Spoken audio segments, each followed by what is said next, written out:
Good day, Minecraftians. Purple Mentat here with episode 3 of Regrowth Season 2. Since last time, I've maxed out my poppies and my melons. There we go. Crossbred the melons with some sugarcane to make some dandelions. Crossbred the belladonna with the mandrake to make some water artichokes,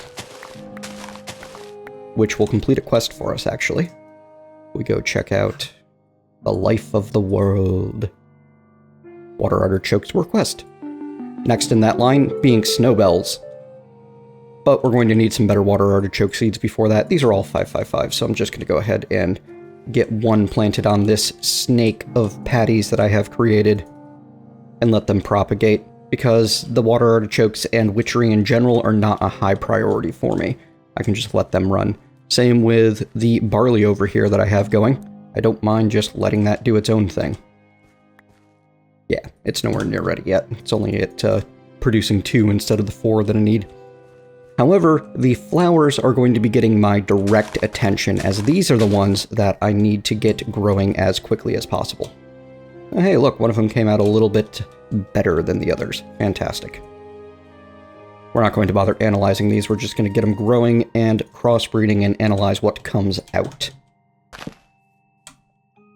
Now, from the dandelions, our next step is to start crossbreeding the flowers themselves, because our eventual goal is the mystical flower seeds. Mystical flower seeds also require garden soil, and I believe the first of them... hang on. Well, the mystical white is one of the base ones that we can make. There we go. Yellow is another one of them. Most of them are made by crossbreeding with themselves, but you have to find the right flowers. There we go. Blue orchid and allium creates mystical blue. Then allium is made from blue orchid and poppies. Blue orchid is made from dandelion and poppy seeds. Basically, we're going to eventually end up turning the dandelions and the poppies into all of the mystical flowers, so that we have a great supply of Botania flowers and we don't have to rely on creating floral fertilizer anymore. However, we're going to go ahead and use up the floral fertilizer we do have, so that we have some flowers to get started on Botania right now without needing to wait any further. Also, it is probably past time to set up some grass, because as the quest book tells us in What the World Came to Be under mutation... I haven't actually crafted that. Right, because I need to get the green yet. Derp. Right, that is what I meant to do between episodes that I completely forgot about. I knew I was forgetting something. Crossbreed sugarcane with poppy to get the cactus seeds. Okay, so I'm going to go do that so I can get some cactus, and then I'm going to use that cactus to get the cactus green that I need, so that we can do the mutation quest. Then the mutation quest will lead us on to the sapling quest. Ooh, companion title scroll. Neat. And our choice of another sapling. We can use Mutandis on long grass to mutate into other plants, most of which can also be mutated from if you don't want it. Repeat this until you get a sapling, then grow it with a tree to get more saplings. That's the plan. And to have grass, we've got our pasture seed that we had to collect for an earlier quest. Use that on some dirt, and it will cover the immediate area with grass blocks, which we'll go ahead and keep spreading. I'm going to make this area over here a bit of a lawn as a Botania area for the early game. So it'll be good fun. Alright, back soon with some cactus and some mutandis and some mutating of long grass into trees. Yay, we have cactuses. Fantastic. And I also have a giant desert snake. Well, sand snake? Sure. For those cactuses, because I am not going to take the time to max these guys out, I will run them through the analyzer to find which one is the best. Wow, I got 9 cactus seeds out of that? That shouldn't have happened. How did that happen? I'm going to look into that, but I think I might know how that happened. I think it might have been because one of the cactuses crossbred with one of the parents and took the better of the stats. I'm not 100% that that's accurate, though. In any case, let's go get rid of our extra seeds. And are those extra sugarcane? No, those are part of the 16 we're keeping. And what do we need? We need wood ash and mandrake. We got plenty of both. Less in the wood ash department than the mandrake department. And let's make our mutandis. Further, let's create a very useful tool. The work table from forestry. Book, crafting table, chest. All very easy for us at this point. The crafting, the work table is part of What the World Embraces, I believe? Yes, there we go. Crafting from memory. Gets us either a sakura sapling or a cypress sapling as a reward. So if you're chasing multiple quest paths, it's entirely possible for you to get to what the world claims to be. I'm actually gonna take... I don't know. I don't need any of them, really. I'll grab the mutandis. It's more expensive than the other two. In any case, we have the ability to create our 4 saplings without even needing to mutate anything. We're just gonna go ahead and get our cypress sapling down, bone meal it up, and start chopping it down. I forgot how tall these things were.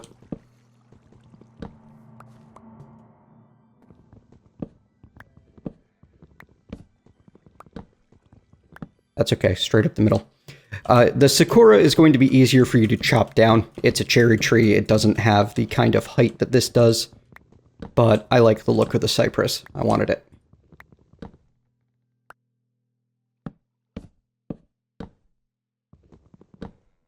There we go. That's a little bit better.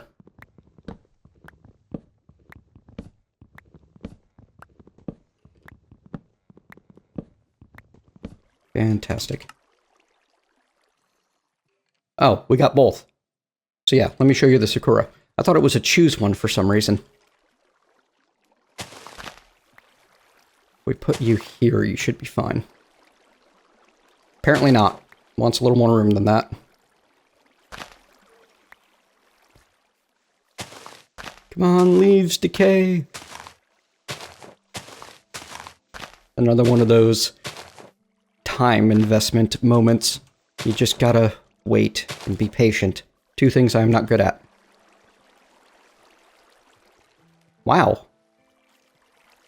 The heck? What's going on with this cherry tree? Doesn't want to grow. Alright. Let's try giving it all of the room.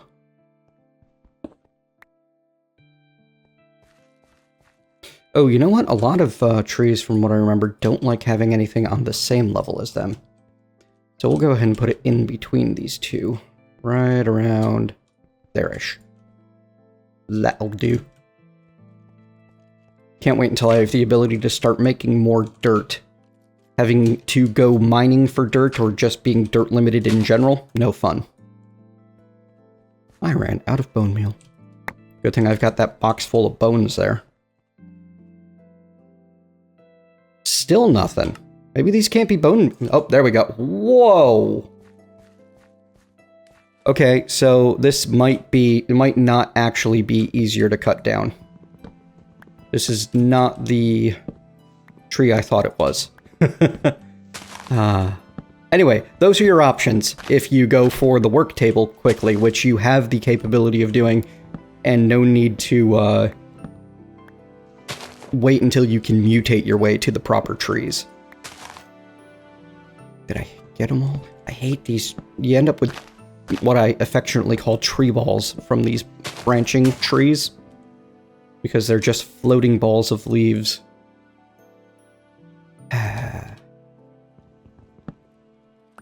Alright, things are starting to leaf decay. But it's so hard to see. I can't tell. Let's go check if we got more cypress saplings waiting for us. We do! There we go. Alright, that makes our 5 saplings. That's all I really needed, was so that I could get that 100% completed. We get to claim a title scroll and our choice of oak, spruce, birch, or jungle. I'm going to grab jungle because we can get all of them equally easily, and jungle trees are more necessary than the others, from what I remember. And this finally brings us to the flower power quest. It's going to ask us to make a Petal Apothecary first, which is pretty simple. Do I want trees in this box? Sure, we'll put trees in this box. And where did the cypress wood go? Blind! Blind as a bat. Or a YouTuber, for that matter. Okay, yeah, it looks like it's mostly degrading over here. Awesome. Looks like we got everything. Yes, yes, yes. Good, good, good. Let's grab our cobble. Don't have a ton of it, but we have plenty. I didn't actually need to pull it out of the box. Where is our Petal Apothecary? We're gonna need slabs. Ooh, right, we need a petal. Do we have slabs in there already? No. Of course not.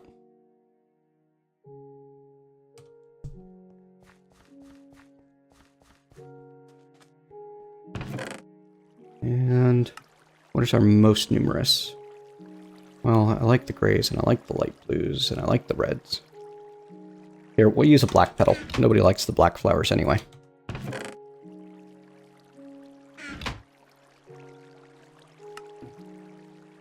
Fine. Unless I'm forgetting something. Nope. Eh? Why did that not behave itself? That was weird. I should bring some water over here. Anyway, the Petal Apothecary is going to be used by putting water into it, throwing in the right petals, and then adding seeds. That'll allow us to create the Pure Daisy, which will move the quest along. Pure Daisies being made with 4 mystic white petals. And this is another reason that it's good to have lots and lots of plants ready, because I think you can just use any seed. I don't think it matters. But even if it does, we've got a ton of wheat. We can turn the wheat into wheat seeds. Or we've got a ton, or we've got the ability to make pumpkins and melons. You harvest 8 blocks of pumpkin, and you have 2 whole stacks of pumpkin seeds. Ah! Wasn't expecting that.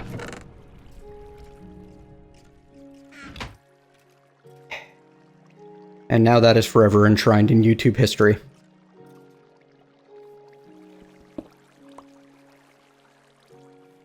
Let me go grab another bucket of water, and we'll get on with this.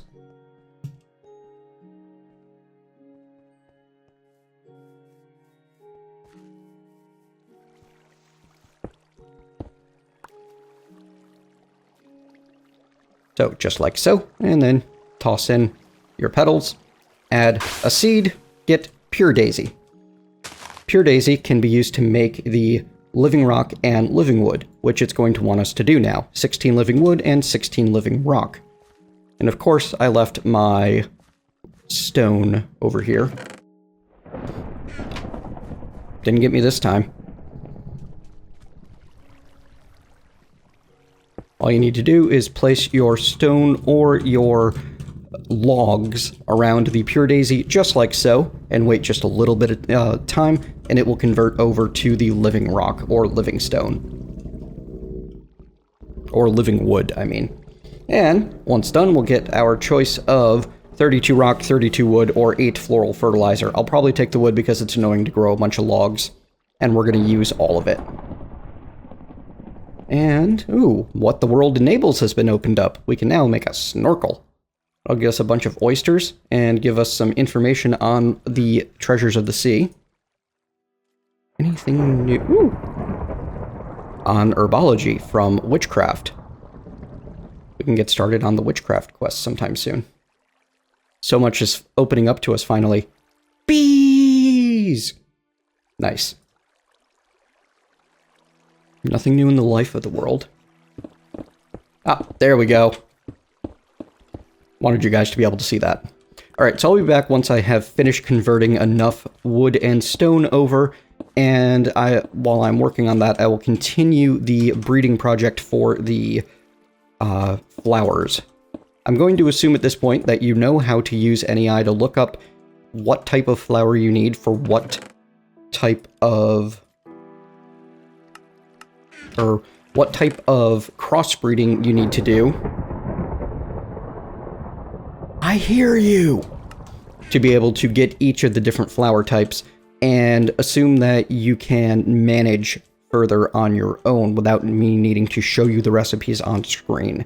You've seen the process enough now that I think that that is a fair assumption to make. When I get into something more complex with AgriCraft, then it'll take center stage once again. Alright, back soon, folks. Okay, ignore what I previously said about using the 4x4 strategy, or the 4 plants around 1 strategy. Instead, and I thought this was something that had been disabled, you can breed a child flower with its parent to work on getting to a higher level a lot faster. For example, I went from that, I went from a 555 blue orchid, which is formed from dandelion plus poppy. In fact, there's one right there. Fantastic.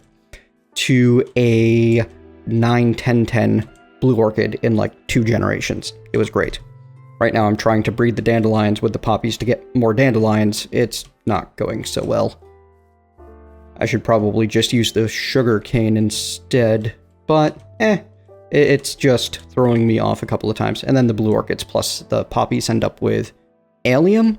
So I end up with a lot of waste seeds doing this, but it's actually taking a lot less real-world time to get them to 10-10-10 by breeding them off of a parent than the other way.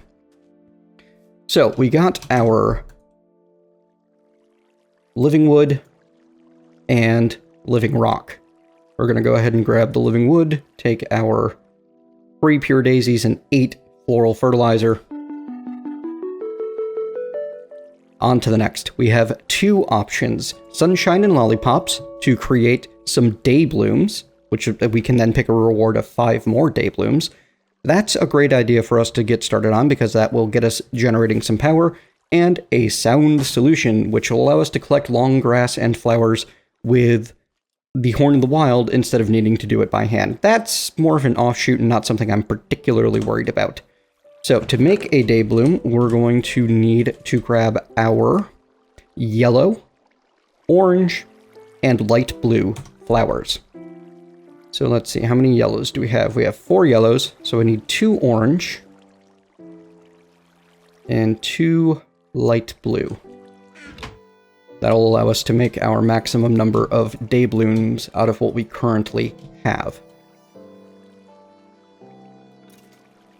And it'll allow me to demonstrate another feature of the Petal Apothecary.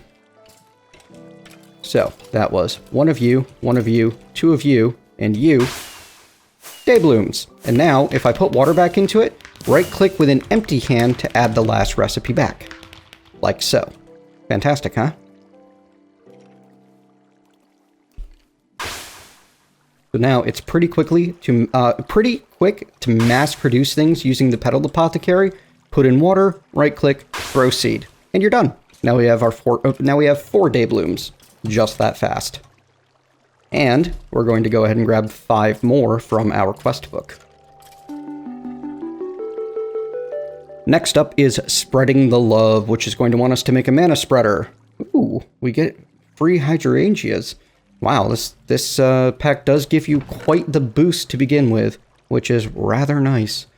I'm gonna use that black petal right there, because this has the reduced spreader recipes using 1 petal and 7 living wood in that arrangement just there.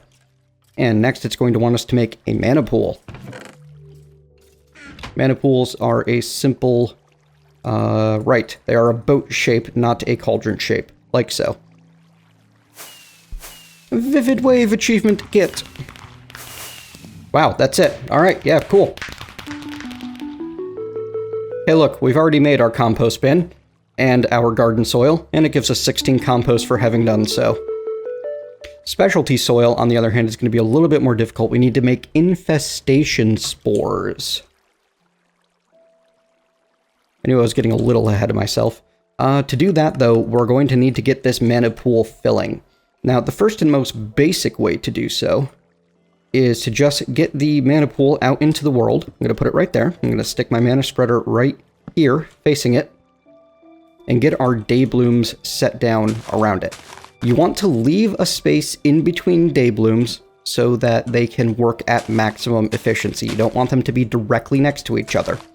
And I forget the exact range on the mana spreader, but luckily it's pretty easy to get a tool to check that using the Wand of the Forest from the What a Wonderful World quest. Now, because they're my colors, I always try to go with a purple and yellow mix, but I don't have a yellow one this time, so I'm just gonna do purple and white this time. There we go. We can put one of each of these back.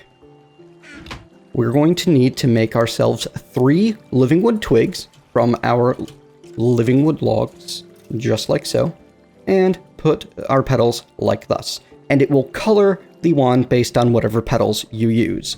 There are 2 modes to it, but the main one you're going to be mostly using is bind mode, and it allows you to check the exact mana of what something's doing, and if you mouse over a daybloom with it, it will show if it is currently bound to a collector. So, yep, that guy is bound. But if I put a daybloom way out here, no collector. See? You want to make sure that it is close enough to one of the mana spreaders to be able to start inputting mana to the spreader. Excellent. And then if you want to use the hydrangeas, those are slightly more complicated, but they're not that bad. I am, however, going to need some dirt over here. Let's go ahead and build... I'm going to dig down in a little bit. We're going to make a little pit for the hydrangeas. There and there. And the big problem with the hydrangeas, and the dayblooms for that matter, is they are limited duration flowers. They are going to run out on you. They are going to wither away and die because they are passive generation flowers. Wow, someone's racing on the roadway out there. Apologies if that's coming through. So we're going to get as much power out of them as we can for now, but these aren't a long-term solution. It is only a matter of time before they become worthless.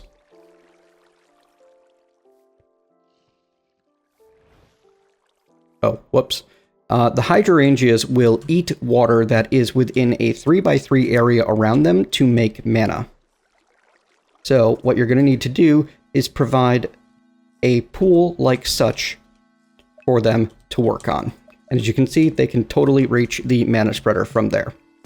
And now we have some mana coming in. We'll be able to use those mushrooms to make some infestation spores and all of the other cool things that we can do with a mana pool. Straight from, we are just barely getting some farming going, into the magic of Botania this episode.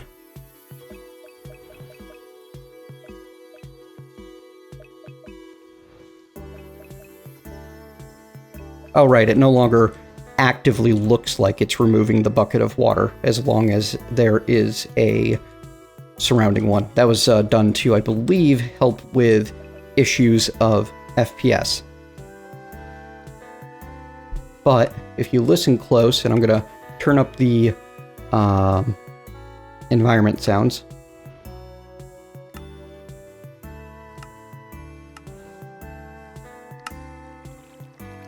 There you go.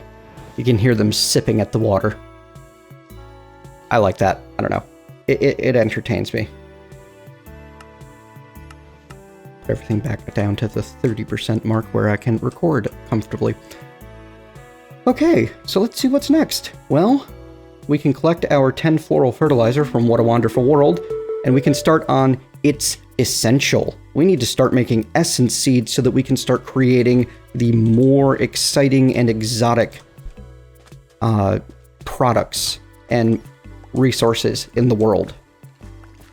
I'm just going to go ahead and make 20 seeds, because a seed tossed into a mana pool will transmute into an essence seed. And these follow AgriCraft rules just like anything else. If we take a look at what we need it on tilled garden soil, and it will produce essence dust. The essence dust is going to be used for all kinds of magical crops goodies to get us infusion stones and eventually better and better seeds that can make more and more useful products. There we go. That's actually probably plenty to start with. And now it wants us to get some essence dust. Now, the big problem that you're going to run into with the essence seeds is unless something's been changed in this particular pack, you cannot bone meal them. I don't know where this pack is for that particular status, but we're about to find out, aren't we? We might be playing a waiting game. Yep, no bone mealing the essence seeds. So these, you just have to wait for them to grow on their own. So I'm going to go ahead and get the rest of these seeds converted over, and I'm going to set up a garden soil snake for the essence seeds to improve themselves on, as well as keep a stock of the low tier ones for myself to be able to start getting a significant amount of essence dust. Gonna go get all that set up off camera while this guy continues to produce some power for us, and we will be back soon. Okay, we've been allowing our essence seeds to spread and spread. We've got quite a bit of essence dust already. Unfortunately, they're still at about 223 was the last one I analyzed. We have completed a whole bunch of the flower seed quests. Every single one of them just gives you some of the Minecraft flower that gives the same dye as those flower seeds. So I have not been collecting all of those on camera. We have our first mystic seeds, and I'm working on getting them up to 10, 10, 10. Both blue and... aha, there's the mystic reds. Fantastic. And now we'll be able to start crossbreeding these up to 10, 10, 10, and the blue and the red, the mystic blue and the mystic red, that is, are the start of pretty much all of the rest. Oh, we need the mystic yellow, which is dandelion and orange tulip, so we need a daisy, which means we need blue orchid and dandelion. Basically, there's just a whole bunch of crosses that need to happen. But the end goal is to get all 16 colors of mystical flower seed. However, I'm getting a little sick of the amount of time that this takes, and I know that I'm very close to having the ability to speed this entire process up. So we're going to focus on getting to that. Unfortunately, it's not going to happen this episode. But we can claim it's essential, getting us 4 essence seeds and an ender pearl. Unfortunately, those essence seeds are the same 111 as everything else. At least I'm pretty sure they are. We can throw them through the analyzer real quick. Yes, they are. So don't throw away your 111 essence seeds, by the way. You're gonna need them later on. I'm going to identify these just so that they're all... there we go. That's better. Now, next thing we're going to want to do, Natural Nuances wants us to crossbreed some nature seeds. Those are pretty easy to make, but I'm going to wait until I have my essence seeds to 10 before I do so, because it's just a cross of sugarcane and essence on tilled soil. Won't take very long, just a matter of waiting for the essence seeds to continue spreading. Instead, we're going to move out of what the world came to be and start working on what the world is made of with Infusion. Ha! We have a need for mana pearls now, just like so, which will then allow us to create the first of the infusion stones. There it is. Weak infusion stone being what we need for the quest. Oh, nope, we need to make some weak essence. That's okay. That's also very simple. Weak essence is made like thus. Now, the essence dust on its own is useful for very, very little, as you can see. It is only used to make more weak essence or to create the weak infusion stone, or as one of the many ingredients that is going to be needed to bind 4 fusion stones together into the master infusion stone.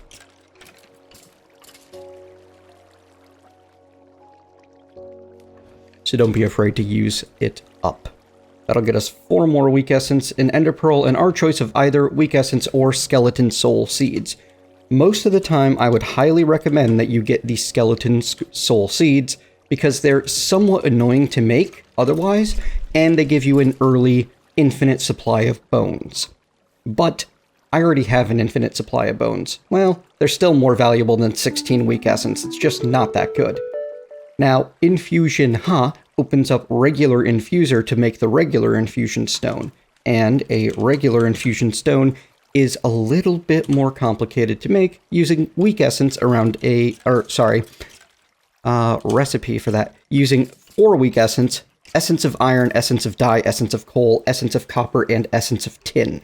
So clearly we need to get into some cool new things, and that's right here, starting with Copperous Conduction. This is a repeatable quest, refreshes on interval every 2 days and 0 hours, requires 16 clay, 16 floral orange powder, and 4 weak essence. This is why getting our mystical flowers going is so important, because all of the early essence seed, all of the early essence of copper and that sort of thing is available through these. And that will unlock the copper seeds for us, because if we take a look at copper seeds, those require 4 essence of copper and 4 weak essence with an essence seed on a runic altar. So really, the first thing that we need to be most worried about is getting our runic altar set up. And that shows up in the way the world works. Not for making offerings, we need 1 runic altar. Runic altar is pretty simple to create. It just takes some living rock and either a mana pearl or a mana diamond. Luckily, we got another ender pearl. Yay! By the way, you can see that some of our day blooms are withering, and our water flowers are completely gone now. But luckily, we have enough mana to finish out what we need. I believe that you can pick up the day blooms during the night to make them last a little bit longer, but I haven't worried about it. I know that I'm going to have enough to get through everything that I need to. Alright, so I needed to make that runic altar. The crafting station works well with NEI and will happily grab items from the nearby chest. Unfortunately, it does not work well with inventory tweaks. You cannot hit... Oh, that's a neat ability. You cannot hit your sort button to move things out of the crafting station and into your inventory, which is a feature that I actually make quite a bit of use of. So, kind of a 6 one way, half dozen the other thing. It could be better for you, or it could be worse, depending on what features you make more or less use of. And I want the runic altar right where it can't go at the moment because I don't have a block there. Right here, and then we're going to set up our another mana spreader pointing into it to feed it power, because oh, hey look, it gives us 2 mana pearls and 12 floral fertilizer. The very next quest is Clay for Days. If we turn in 12 clay and 10 mystical light gray flowers, we will get a clayconia. I'm not concerned about that. What I am concerned about is making the AgriCarnation. This can be made into Petal Apothecary with mystical oh, I need a redstone root. I forgot all about you. I can't get red stododendron seeds anytime soon. In fact, can I get them at all? No, can't get those at all. I'm not going to be able to get essence of redstone out of redstone seeds anytime soon either, because I need strong essence for that. Darn it. Darn it, darn it, darn it, darn it. So, I guess that plan's actually not going to happen. Instead, what we can do is, if I check back to what the world came to be, you'll see that the magical fertilizer has become an option. It's not the best option in the world, but it will speed us along, and we can make infinite supplies of floral fertilizer, mutandis, and bone meal, because we have the supply of bone meal. Floral fertilizer just takes whatever floral powder we're going to use, or even more simply, we can make floral fertilizer by tossing it into the mana pool like so. The mutandis is the only annoying part, mostly because of the wood ash. But we can get wood ash by smelting any sapling. So we'll have plenty of all of the potential ingredients available from our farms. All we need to do is set up some trees to cut down. And then we can use the floral fertilizer on a magical crop as if it were bone meal to speed things up. So that's where I'm going to be at. I'm going to be moving my essence seeds along. I'm going to set up a snake for my skeleton seeds. I'm going to start converting these crop plots over to all garden dirt, because pretty much moving forward, I'm only going to have use for garden dirt. And I'm going to continue the flower breeding project. So I hope you've enjoyed today's episode. If so, leave me a thumbs up and tell me what you liked about it. And if not, leave me a thumbs down and tell me what you'd like to see me do better. Either way, if you want to continue seeing these videos, please click subscribe, and I'll see you next time.